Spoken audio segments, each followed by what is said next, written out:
Just like, I think yesterday we were talking about it, right? In First John, and then also in Second Peter chapter 2, right? Whole bunch of false teachings that's really like is really getting like shown to us in these last couple of scriptures that we've been going over, right? So you see how important that is, right? But always remember, if it's not centered around, the sacrifice of Jesus and like showing about his grace, then your spirit should be telling you there's something off. Like, I don't know what you're talking about, but it's not my God. It's not my God you're talking about, right?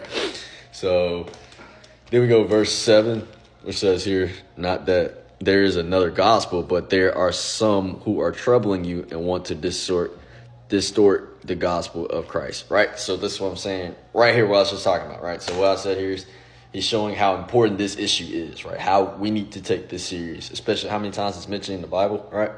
We need to take this issue serious. We need to stand firm against teachings that deviate from the truth, right? Stand firm about acknowledging, deceiving false teachings, right?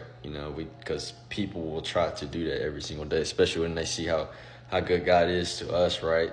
And there's going to be the enemy that's going to try to get into people, right? Try to harden these people's hearts and try to give y'all the false messages, right?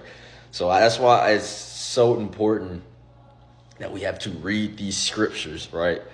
To acknowledge what these false teachings might be what these false teachings the ways they try to get to us, right? That's why it's so important to get in scriptures, right?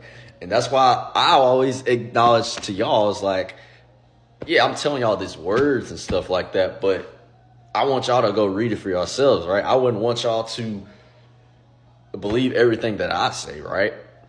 Because I want y'all to have your own relationship with God and y'all be able to dissect what y'all are getting from these scriptures, right?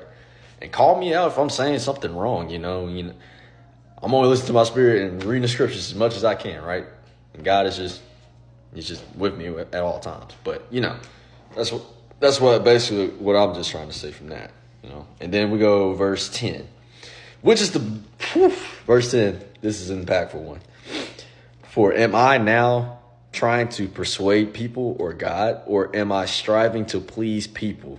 If I were still trying to please people, I would not be a servant of Christ. Man, let's read what I had to say about this. So what I said about verse 10 is we need to be able to seek the difference between human approval and the approval of God. We can't be a servant of Christ prioritizing the approval